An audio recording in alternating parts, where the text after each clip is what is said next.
Hello and welcome back to Strong Woman High's Dash Life is a Mishmash. Today we have very special guest Gail McComiskey. Now your accolades are very long, so I'm not even going to try because you've literally done everything, haven't you? But your most current one is that you are the UK and Ireland's strongest master again. I think again Yep. because these are multiple time titles for you. So. Welcome to the podcast. Do you want to give a little brief introduction, elevator pitch all about yourself? Yeah, okay. Gail McComiskey, as you said. I am 46, so definitely well entrenched in the Masters now. Um, I started strongman about 5, 6 years ago, 5, 6 years ago. Loads of different sports up to then. Just kind of all different stuff. And then, I used to be a nurse. I'm a sports therapist now, and 2 kids, a dog, and a husband to look after in the whole mix. So. Amazing. You actually are, you're a proper Wonder Woman, aren't you? And how, give us a little bit of a brief rundown of what you've won over the years, because you've done very well. So I've won, like you said, I've kind of multiple times Ireland's strongest woman, in the naturals. I've done under 82. This year I won Opens natural, so All Ireland's natural strongest woman as well. And then Ireland's strongest master. Again, that's the 5th time I've won that. Crazy. UK's 3rd time I've won that one. Yeah. And then Worlds, again, won it twice, came second last year, and then this year TBC. Hey, going in for that win again. I like it. Always. Is it the Masters? They do the heavyweight and the lightweight now in the naturals, don't they? Is that right? Yeah, so just this year's they've split to heavyweight and lightweight. Yeah. So, and again, it's kind of the heavyweights will be in around the kind of under 73s weights, give or take. Right. Lightweights going around the under 64s, give or Yeah. take. So it's a difference. Yeah, that makes sense. That makes sense. Yeah. No, that's exciting. Honestly, if for only being in the sport 5 or 6 years, you've got a lot of titles. Yeah, but I've been training for a long time. I've done a lot of other sports. So coming into strongman, although like the technical stuff and the actual event, but strength wise and stuff like I had done a lot of stuff before that. So I wasn't new to training. I wasn't new Yeah, to just specifically strongman. That was different for me. So absolutely. What were the other sports that you did before you got into strongwoman? um, So I did like the usual school stuff, but I was quite a high level swimmer when I was really young. And then I dabbled with loads of different stuff and played, like reasonably high level hockey at school and stuff like that. And then I wanted to play rugby, but there was no rugby team. The girls didn't play rugby. Like this is Right. a long. Remember, I'm dead old, so. So I badgered one of the PE teachers, to start a girls' rugby team, and he was like, oh, okay, like just so I badgered that much. He was like, I tell you what, if you get 12 girls to show up, I'll coach them. So I did. I went and actually got like 18 girls the first time or something, and a few dropped off. But he kept. Amazing.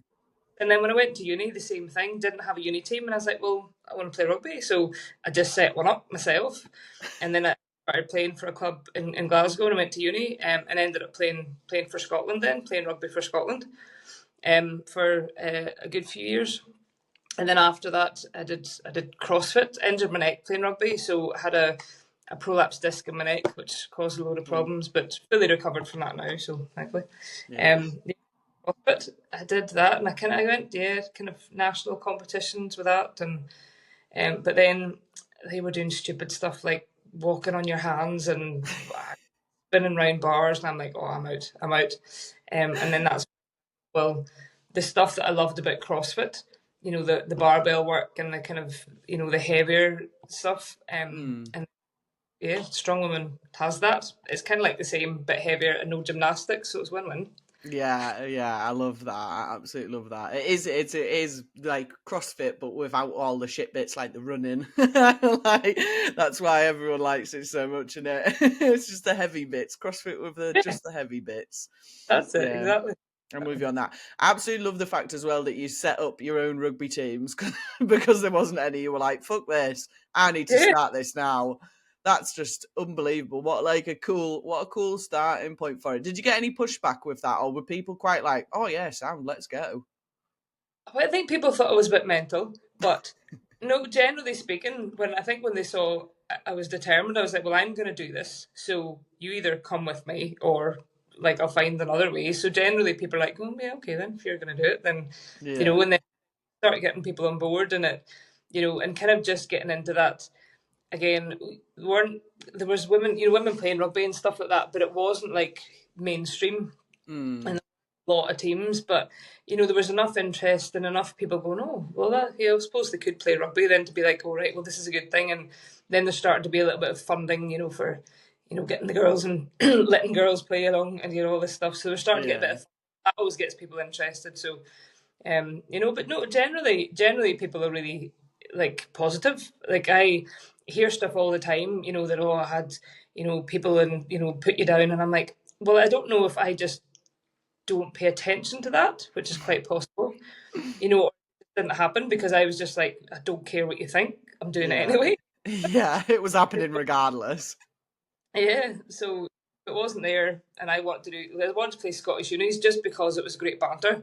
Like Yeah.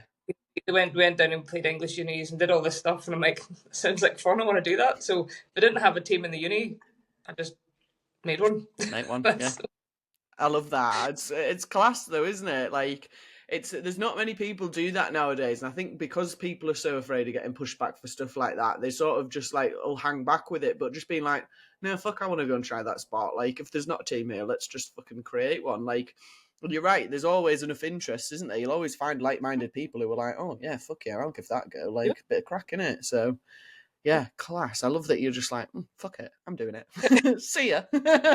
It's brilliant that. Cool. Right. Well, let's get into the meat and potatoes then. So, what has been your strong woman high, girl?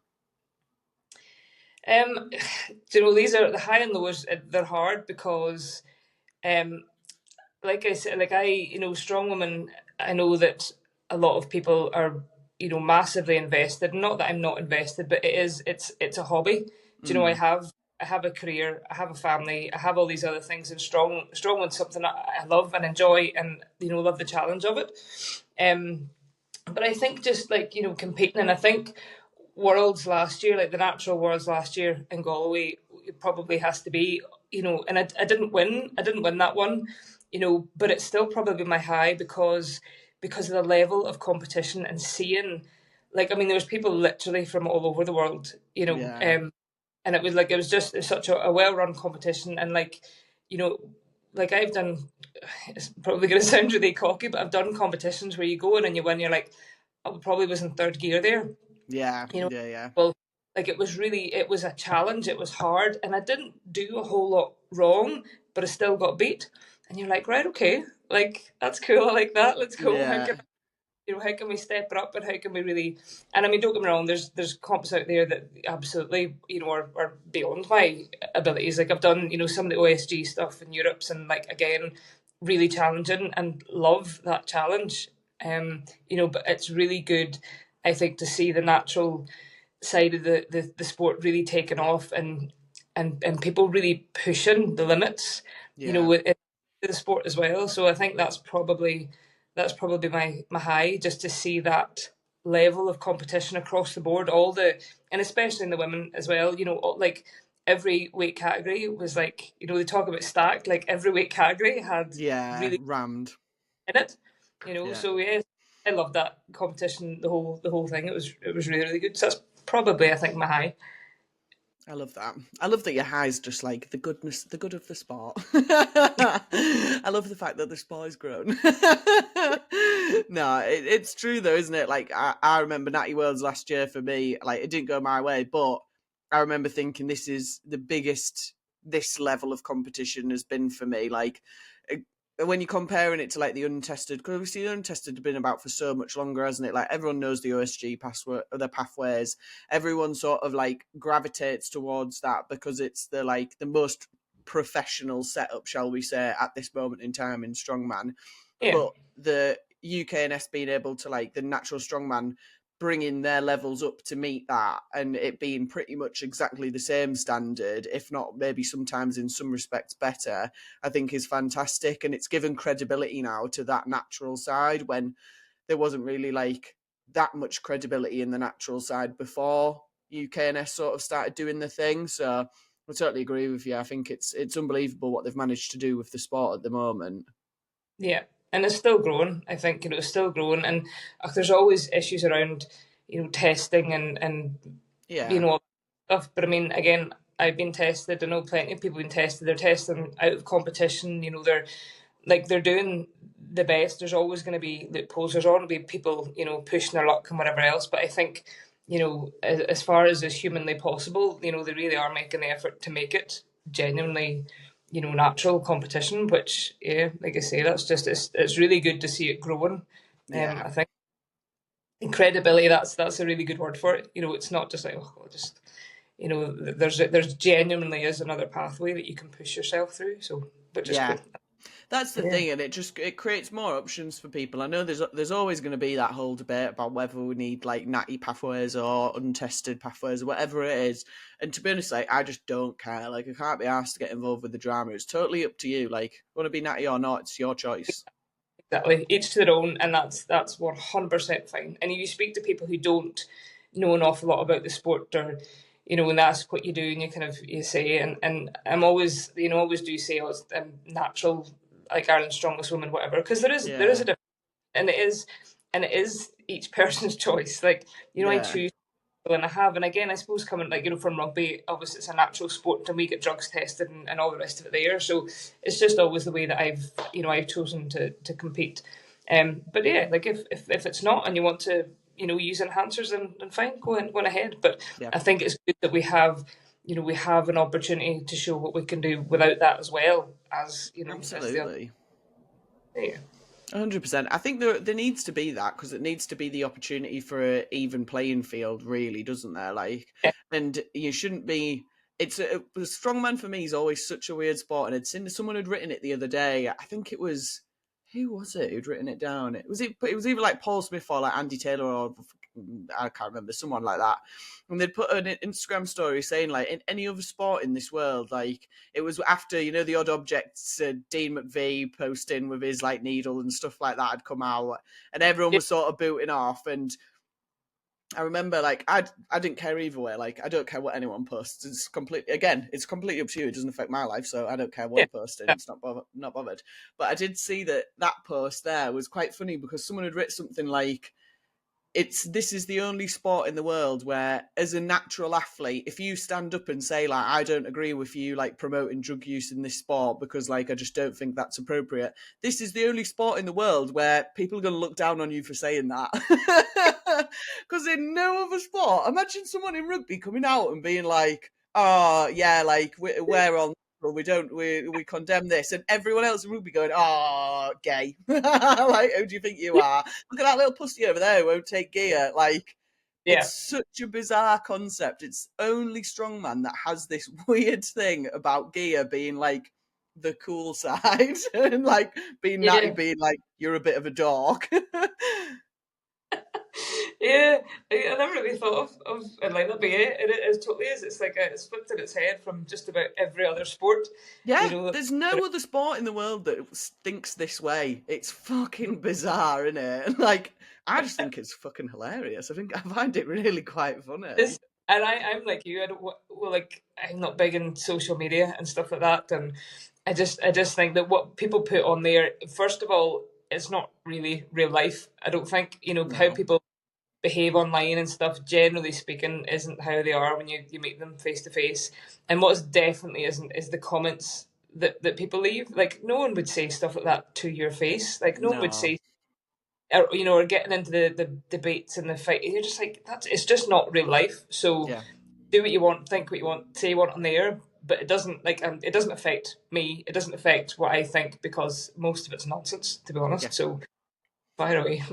Yeah, literally, that's exactly how I feel as well. It's just fucking crazy because it only takes you have like, because I do get a bit obsessed with social media. I am one of these people. Like, I get real carried away. I'll go down rabbit holes and spend hours on it, and I'm like, just because I know it's good for business. I know it's good. I know that I can build stuff from it. So I know I need to put in a bit of time, but you take yourself away from it from a couple of hours, and suddenly you're just like, none of that fucking matters. Like, that genuinely, whatever is happening on Instagram, I don't Yeah, actually care. It's not affecting what is happening in my life right at this very minute now.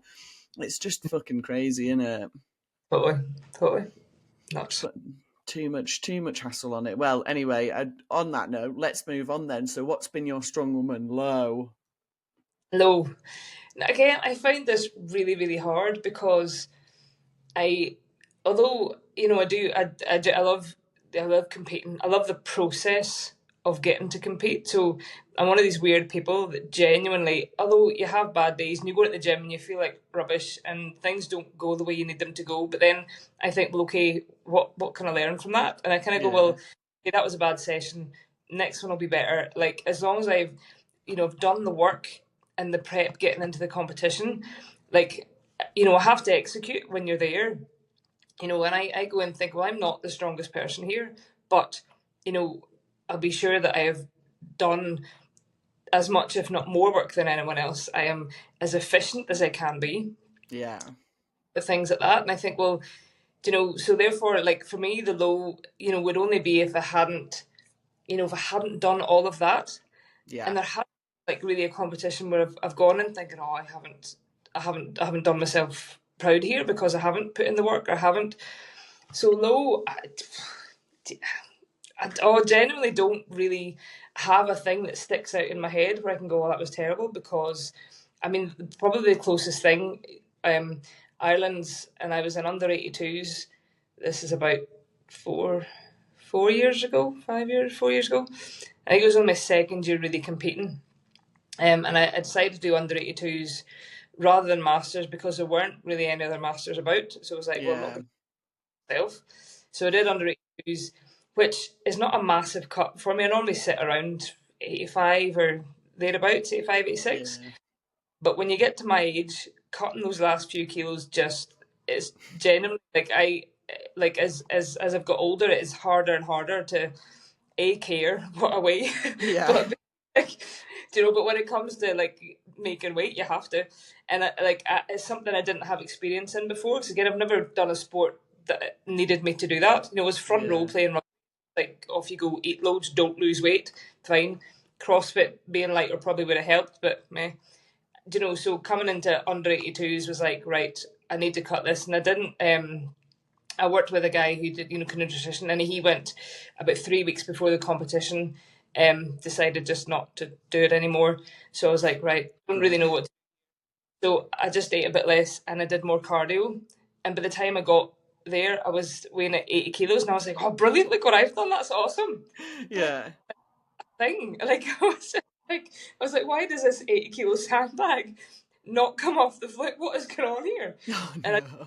so I think, but again, I took it as a learning experience, and I went, I was like, right, okay, well, if I need to cut, I'm going to do that better next time. But I'm Yeah, thinking I don't need to do that because Masters now is so much more competitive. I get the challenge there, so I don't need to play with youngsters anymore. I can kind of stay in yeah. my. But yeah, it's probably because it was something I think, although I didn't know well enough at the time, it was something within my control that I could have done better. So that's Yeah, I'll get to a low really so far. I love that. I love that. I love that. That's your low as well because it's like just a bad cut, isn't it? Like fucking hell, I must have done about 20 of them so far. But I also think it's quite interesting because you to me seem like yes, this is a hobby, but it's not all encompassed your life. Like you've been very good at keeping it as like this is a hobby for fun, and therefore if it's making me sad or it's not adding into my life, then I'm just not going to give any fucking mind to it because you're very just like, oh yeah, fuck that, that's not for me. So yeah, Yeah. Well, again, I've got two kids, and they are way more important than any of that. So yeah, if me training impacts my ability to be a good mum, then then I don't train. Like, and that's, I don't give myself a hard time for that, because my priorities, that's the way my priorities are. Yeah. And I set up my week so that I can train when I need to train. And again, like, you're training age, with a kind of physio head on, but your training age, has a big impact as to how much you need to train, how much you can train. Yeah. So I don't need to train 6 days a week. I've got a lot of miles in the belt, so I don't need to do that, but I do need to keep pushing. And every kilo on that bar is hard fought, because it gets harder, to lift more. It gets harder to get stronger. It's not Yeah. impossible, but it's definitely harder. So every little tiny, kind of improvement that you make, is a hard fought gain. Whereas when you're new into a sport or training, like, you see gains a lot more. Now that doesn't mean they're Yeah. not hard fought and they've not worked hard for them. Everyone works hard, but it's a different level that your body's at. So you have to train differently compared to someone who's in their mid-20s and just coming into the sport. Like, they have different things to think about. We've got, like, young tendons that are going to be more likely to get kind of flared up because they try to do too much too quickly. Yeah. There's different issues, but it's just it's prioritizing what you need to do at that time, and sticking to that. Yeah, Yeah. absolutely. Yeah, no, I totally agree. I love that. Well, speaking of tendons as well, you and I, one of only 3 women that we know of, natural women, who have managed to rupture biceps. Yeah. It's a very elite crew. You can only be in it if you're a natty and you've ruptured a bicep and you're a woman. But how did you do yours? Because yours was quite a while ago, wasn't it? Good while ago now. I had signed up for my first Ireland's Strongest Women, so it was just before COVID, and I went out and did a competition, just to do it, like a fairly local one, just to try and do a competition, because I hadn't really done strongman stuff before. Yeah. Um, Doing a tire flip again. I've never done that before. And the guy was like, "Oh, it's I don't even know, 150 kilo tire. I don't even know how much it weighs." And I was like, 150 kilos. That's really heavy. 150 kilos. Like, what is that? But, like, a tire flip's obviously different from just lifting 150 kilos. So I went to pick it up, and it, like, kind of flew up, and then and it, just as it came back down, it, like, landed on my fingers and just pinged up and snapped my tendon. So I kind of I looked at him and went, and he was like, "You all right?" I was like, "Yeah, fine." I went, I flipped the tire 3 times, and then, "I've got to stop now." And they were like, "Oh, keep going, keep going." I was like, "No, I'm going to stop now." And I said to them after about the next event, I was like, "Yeah, arm's not really working the best. I think I've maybe ruptured my bicep." He was like, "No, you can't have, you can't have." And I was like, "Oh, okay." I was like, "Okay then." So stop. He gave me a hard time for pulling out the competition, actually. And I was like, "Fine." So then, when I phoned him a week later, and said, "Yeah, I'm just going in for my surgery for my bicep tendon," he was like, "What?" He's like, "But you hardly made a sound." I was like, "Well, I don't know what to tell you," but just, yeah. And then, then rehab, and then it was COVID and all sorts of stuff after that. So, yeah, but that's how I did it. A tire flip, just really innocuous, nothing. Yeah. It's literally, it's the same thing as mine, because I remember when mine came off and I was with Jack Venison and I went, "My biceps just come off," and he was like, "No, it hasn't." And I was like, "No, it has." I know what this is. And it's just mad, isn't it? But I think because it is such it's not a common injury in our demographic, is it? A very, very uncommon injury. Like, you're sort of looking at middle-aged men, 40 to 60, like, they're the type of people who tear biceps off, or if you take a lot of peds, because it ruins your tendon health. But yeah, for natural women, it's just it's such an anomaly injury, isn't it? But we've But managed actually, it though. I was speaking to Aisha, who's one of the club also. Yeah, Um, she's had both off. She's the leader, really. he's, he's winning, but she's done her sports therapy degree. Part of her, I know her final kind of paper or thesis, whatever you call it, was on kind of like sportswomen injuries, strong women injuries and stuff like that. And I didn't get finished in our chat, but I think she's got quite interesting data actually on Yeah, injuries, and especially natural females and stuff like that, and that not necessarily ruptures, but tendon issues and stuff in biceps. And if you think about the way boys tend to train, strongman or not, they like the bicep curls and the chest press and all these cool muscles Yeah. and hard. Whereas women would tend not to. Women would tend to stick to like say, hockey and types of running type of things, and until before they tend to go into strength sports later. Yeah. So therefore the bicep tendon stuff haven't been loaded as well for as long as Hmm. maybe some gym boys that have been before. So it'd be interesting actually to see what the final kind of findings of her paper are and see what the outcomes of that would be. Yeah, 100%. I've messaged her because I want her on the podcast for this very reason, because I want to speak to her about it because I think it'd be so interesting. Like, I can't wait to see what she's done because she did it for ages, so it should be a really good bit of work. Got Um, a lot of participants. She got quite a lot of good data on it. So yeah, yeah, definitely be interesting to see. But I know since then I always have a bicep work uh, in the kind of weekly absolutely. program. Same. And Bit. as you get older, these things so always have to have a bit of kind of leg extensions to get keep the knees going, and the bicep curls for the bicep. As you accumulate injuries, your rehab sets get a bit longer, and you get less time to Absolutely. stuff because you just have to keep the body going. Yeah, absolutely, 100%. That's the same as me. Every time I'm like, oh, I don't need to do bit mobility, bit rehab stuff. And then I'm like, no, you definitely do. You are completely fucked up. You need to do something. Absolutely. Well, moving on from that then, we won't do our last question just yet because I just quickly want to talk about the Irish Strength Cup. Woohoo! Very excited. How are you feeling for it? Yeah, like all right. Again, it's heavy, which is good.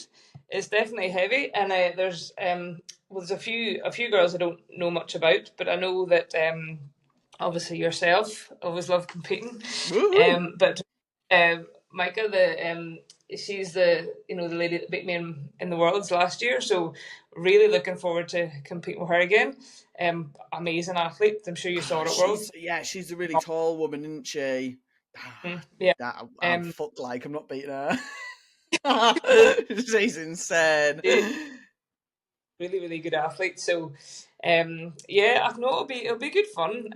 Really good fun. Looking forward to it. And I think as well, not that I tend to put a lot of pressure on myself anyway, but it's one of those competitions, where I've no expectation, I've no pressure. I'm just going to go down and have a bit of fun and, Yeah. have. That's it. 100%, 100%. I feel like there's slightly Yeah. more expectation on me just because I won it last year, but there was only about 5 of us in it last year, so that's my excuse when I don't win it this year. You know, But yeah, it should be a good lineup. There's some good events as well, so we've got. I'll just quickly run through them for everyone on the pod. I'll have to find them because I should be vlog. training them really. Log. Yeah, we've got log. So that's 65 kilos or 85 kilos, but we've got 75 seconds, which I quite like. Yeah. Bag toss, 10 to 15 kilos. Boring, but I guess they've got to put it in to build up the amount of events that we have to do. Yeah. Max silver dollar deadlift at 15 inches, so that'll be pretty good. However, I've not managed to actually hit the opener yet, so see how well that goes. And I are similar in our love of deadlift. So, Yeah, yeah, that'll be I just aiming to kind of not zero, maybe get one or two, and then let the big girls play with that one. absolutely. Yeah, I plan on probably not going up past the opener, to be honest. If I can pull the opener, I'll be happy. I'll let them do what they want. And then we've got hammer front hold. I feel like you're going to be good at this because you've got proper good shoulders on you. You've got some solid shoulders. Yeah, we did this actually at UK's there not long ago, and do you know what? Like, yeah, you need the strength, but it's a mind game one as well. And the girls were laughing at me because I had my music in, and I came off, and they were like, "What were you singing?" Because I was actually singing the song as I was holding the hammer. It's like that. So Amazing. yeah, it's definitely one of those ones where you have to like switch off So and now, get your own zone and not let the noise distract you. Um, what's your song of choice? Um, well, I have one that I I I tell the kids, and it's a bit of a random version of it. But have you heard of the Red Hot Chili Pipers? They're a band. Pipers. Yeah. the Red Hot Chili Pipers. So I'm Scottish, but they do this amazing with, oh, what was his name? Tom.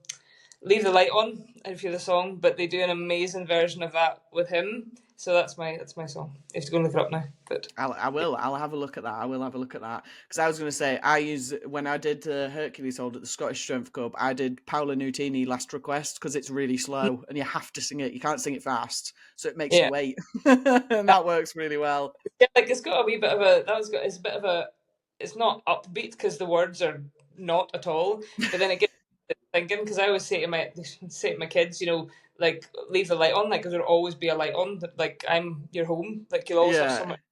It's quite an emotive song for me as well, so it's just kind of yeah. the right synapses firing.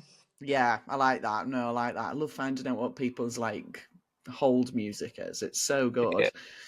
So then we've got natural lifting stones. That's either 120 kilos or 90 kilos. I'm very excited for this event. Can't wait for this. I love that stone. I can't wait to pick it up again.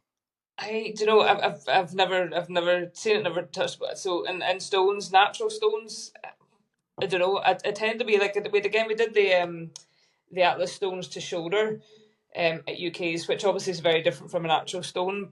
But I'm usually reasonably good at, once I get it up, I can, you know. Yeah, I'm interested. I look forward to giving it a go. it's really good fun. I like that. I don't think that stone felt like it was 120 kilos.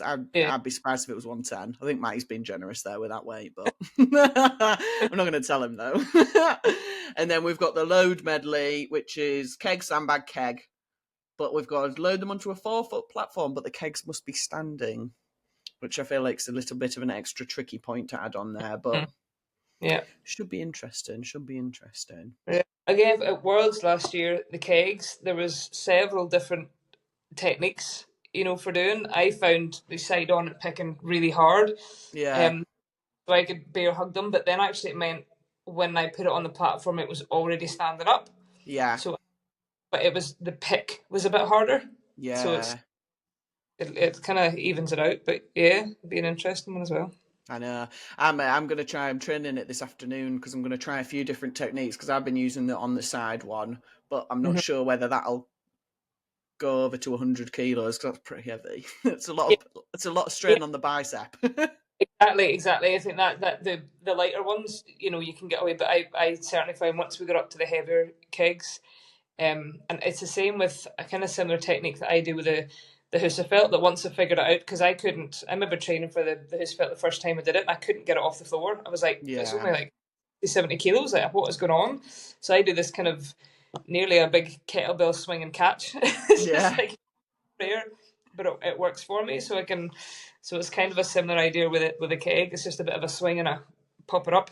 yeah, Um, yeah. No, I when like that. it gets heavier, but you have to kind of go for it. You can't, kind of little swing, because you won't get the momentum then. So you have to really, you have to get the hips fired through. Full send. Just Mm, throw it as that's- hard as you can. Yep, that's it. Yeah, no, I like that. No, it should be a really good comp. I'm very, very excited, very looking forward to it. And we get to go in front of the castle as well again, which was epic last year. It was so much fun. Like, I couldn't do it last year. I had a back niggle that I didn't want to, set off for Worlds. So Yeah, yeah, no, yeah, it yeah.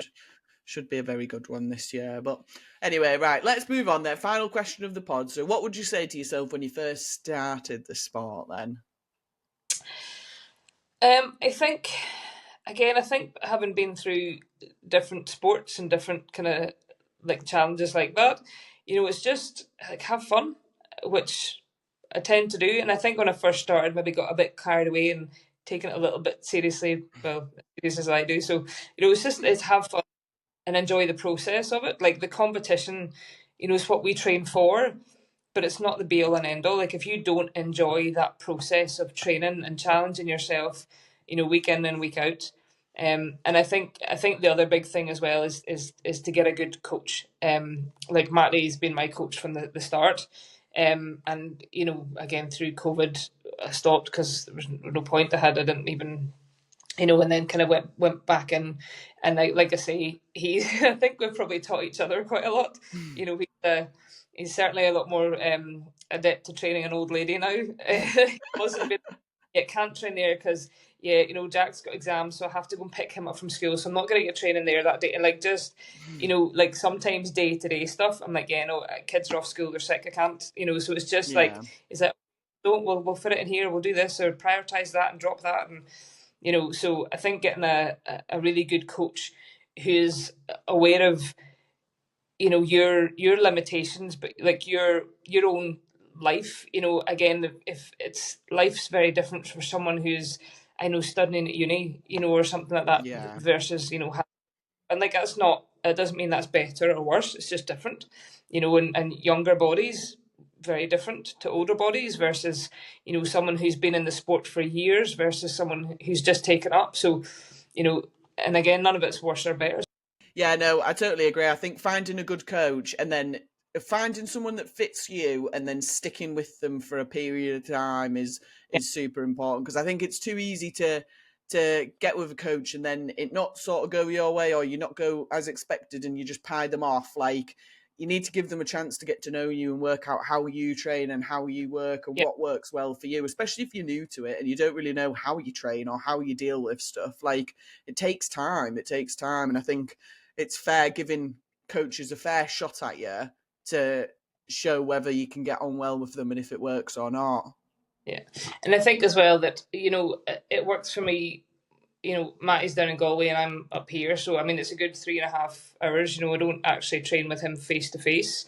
I Yeah, train a lot, which again I don't think younger me would have been able to do. Partly from experience, but partly just like mentally. Like I can go in and be like, right, I have, an hour and a half here to train. I have to get in, I have to get it done. If I don't do this now, I don't have another opportunity in the week because I have, everything's set out because there's all this other stuff going on. So it's like, well, yeah, you either have to get it done, you don't. And I think as well with just my experience through sport and training, and I have a pretty decent body awareness that that I can know when I'm ready to push and when I'm not, or when I have to, I've got a niggle that needs a bit of attention, or I can just, shut up and get on with it, kind of thing. And yeah, yeah, like that's where I'm like, oh, probably could have done that a bit faster. And I'll put in my notes to Matt, I'm like, yeah, I was a bit of a wuss with the sandbag or whatever it was, and he'll be like, yeah, yeah, okay, just don't wuss out next time. And then the time when I do get to go and train, with them or the guys down there, like, and it pushes me on so much, having someone like just shout at you, don't yeah, drop the like you're like, all right, okay.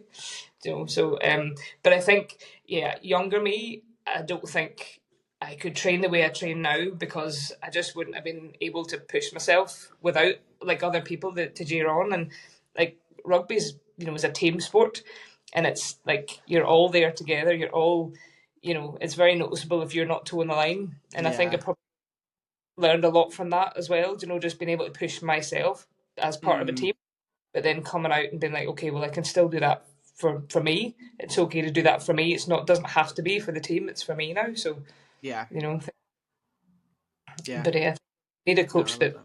knows you. Yeah, I love that. I think it's super important. I think finding the right coach, it takes a bit of time, doesn't it? But if you get it right, then you'll be away with it.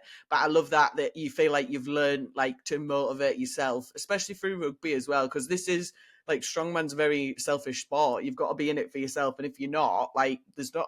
If you don't have a coach, you've not really got anyone to hold you accountable for it. Like, it's very easy to just be like, oh, well, fuck off. Like, I can't be asked to do this. I'm not going to do it. So there's not a Yeah, team reliant on you, is there? So, like, probably having that team environment and getting that, like, I need to motivate myself to so I don't let down the team, has probably helped you now when you don't really, no one's really holding you accountable, but yeah, you've still got that ingrained in your head that, like, I need to do this. yeah, exactly, absolutely. Yeah, Yeah, I love that. It's so but, cool. but those are like that's hard stuff to learn, and I think you only really learn it through through experience. Yeah. Like there's good things to being a young athlete. Yep, you're stronger, faster, you don't hurt as much. Um, but there's really good things to being a masters athlete because, like, been there and done quite a lot of stuff. So it's like you learn from the stuff that you've done in the past and turn it into your strengths now. So I think there's always a double edged sword, isn't there? But it's looking at Absolutely. the positive aspects of where you are and what you're doing. Yeah, 100%. I agree with that. Yeah, I love it. Brilliant stuff. Right. Well, let's move on then to the final part of the podcast, the silly goose. Silly goose. It's silly goose time, where our lips get loose and our minds run free. Silly goose. It's silly goose time, where we chat a load of shit that's of absolutely no use. It's silly goose time. So, do you have a silly goose you'd like to bring to the table first? No, I have no idea what to do. No problem. That's fine. Most people don't, so it's okay. I have a couple, and depending on how long you want to talk about them, we can either do one or two. We'll see. They're not very exciting ones because it's been a bit of a slow news press day in my head. So sometimes they're just pretty straightforward. But my first one is, what would you do if you could live forever? So, like, what would be your goal plans? You know, when you're always like, because I think this a lot of the time, I never have enough time for anything. I've never got enough time. If I had more time in the day, I'd be sound.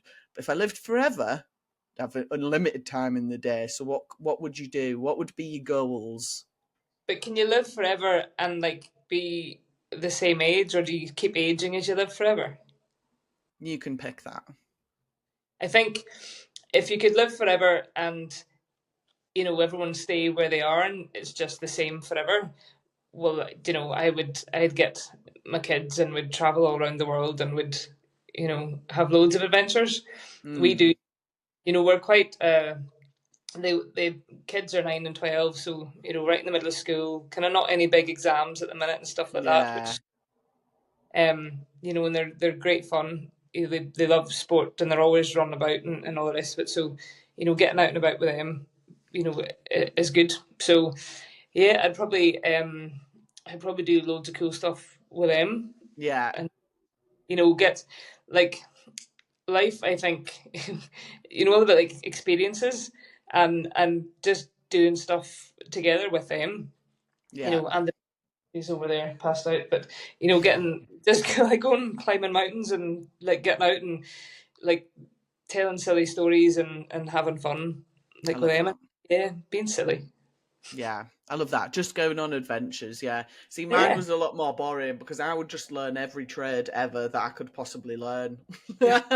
Just so I was never reliant on anybody again. You know, when you like have to call somebody to do something like a plumber or something, but fuck that. I've got all the time in the world now, so now I'm going to learn how to be a plumber. I'm going to do 2 years of fucking, I don't know, plumbing school, wherever they go.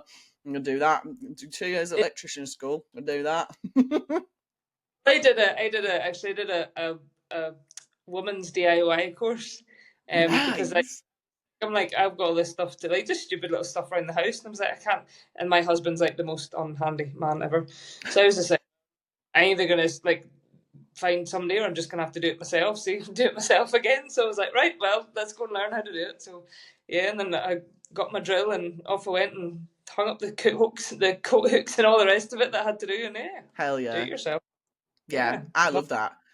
YouTube's the one for me. Like literally, like the other day, I was like trying to learn how to code to fucking like create a website, and I was like, "How the fuck do you do this?" I thought, "I know where, YouTube." How do you code a website? Perfect. Fucking got it up. I was like, beep beep beep beep. Like I knew what I was doing with computers, and I thought the only problem is my brain won't retain any of that information. So if I wanted to live forever, I'd have to work out a better way of training my brain so that I actually remembered how to do things. Because I'm very good at following instructions. I can do something, but then if someone's like, do that again, I'll think, no, I don't know how to do that now. Like that whole experience has left my brain. Yeah. But yeah, it would be a tricky one. Right. Well, my next silly goose question then is, what's the weirdest thing you've ever eaten? I think we ate some tarantulas when we were in Thailand. Oh, I'm not Yeah, sure we I did. feel about that. A bit weird, a bit crunchy. Were they hairy? Yeah, well, they kind of they're like the hair's kind of mostly burnt off, but yeah, there's a bit of hair still kicking about, and it was very much had to get a pint after it and kind of swallow it down. But yeah, it was interesting. What did they taste like? Like barky, like muddy. Yeah, like a bit, yeah, earthy, like a bit kind of crunchy on the outside. There's a bit of goo in the middle, and then, Uh, yeah, quite, yeah, like earthy. I think is probably the best. The best description yeah. for it. Don't know if I'd go and run and do one again, No. but it Yeah, was no. interesting. Tarantula's Hmm. pretty out there. Like, the weirdest thing I've ever eaten is a sea urchin, and that was like, it was only because I was in Japan, and it wasn't very tasty. It was just a bit gross and sloppy, and like Yeah, didn't really taste of like anything. a bit an oyster type of thing. I've never actually eaten an oyster, you know. No, No, they I have feel like I'm missing out. really random. I can't actually figure out why they do this, but they have an oyster festival in like a town about 10 minutes from here, like in the middle of Northern Ireland. They have an oyster festival. I don't, and it's not like on the coast or anything. I don't Where are they really. getting the oysters from? I don't, every year that they have this oyster festival. So yeah, so I went there and ate oysters, and they do oysters with Guinness. So it's Ooh. just Guinness and oysters. Neither of which, by the way. No, I'm not a big Guinness fan. Like, I've been to Ireland, I've been to Dublin, had it at the Guinness factory. We know when everyone's like, it tastes so much different, and I think still just tastes like I don't really like it. Yeah, I can take your word. Yeah, Yeah, not. yeah. No, I need to try some oysters because I feel like I'm missing out. I feel like I'd enjoy an oyster, but I've just never had Mhm. the opportunity to eat one. I was speaking to Andrew Gaffney the other day actually, and she was on about sardines. 'Cause that's her favourite thing at the moment, and I thought, no, I don't think I've ever eaten a sardine either. And Yeah, I can't believe it because I'm very not picky. I'll eat anything pretty much that's put in front of me, but I need to expand my tastes clearly a little bit. I ain't been trying enough things. and the sardines on toast. Yeah, Oh yeah, yeah, yeah. I could do with some sardines on toast. I feel like I would enjoy them as well. yeah. Sure, you would. You would. Yeah. No, well, perfect. Thank you very much for being on the podcast, Gail. This has been a very funny one. I've enjoyed it a lot. So, Good. where can people find you if they want to get in touch with you, booking for some sports therapy, all that sort of stuff? Well, yeah, so I'm Movement Matters. NI is my kind of what I go under. It's the only thing I have social media. I don't really have a personal account. But yeah, anything on there, and my Facebook or Instagram's a mixture of very little of me doing anything apart from what other people have put on Instagram because I'm terrible at it. So yeah, you want to go? Fair enough. Yeah, Perfect. go on and say hi. More than happy to Cool. say hi. Hell yeah. Well, we'll tag your pages in the show notes below. So if everyone wants to follow you, then you can go and do that. And thank you very much for being on the podcast. It has been a Thank you. pleasure. No problem at all. And we will see you all on the next one. Hope you enjoyed it. Goodbye. Thanks for listening to this episode of Strong Woman Highs, and I hope you enjoyed it. If you want to support the podcast, then please give us a follow on Instagram. Or if you would like, we're also on buymeacoffee.com/strongwomanhighs. This is where you can send us tips, or you can also join our membership area, which is $5 a month or £4 a month. It's the silly gosling level. We'll post out any extra content that we get on there, and hopefully a few little like free giveaways of things as well. The podcast currently doesn't cost a lot to run, which is what we're trying to keep it as, but we would like to be able to cover our costs, and also once those costs are covered, any profit that is made on Strong Woman Highs will be getting saved up and put into a pot for future Strong Woman competitions that we can sponsor. So if you have a Strong Woman competition that you'd like to be sponsored, or if you want to be on the podcast, then give us a shout, send me a message on Instagram or on YouTube, anywhere else you can get us, and we'll get it sorted, because the more women that we can get on, the better. Thanks for listening and watching. Bye!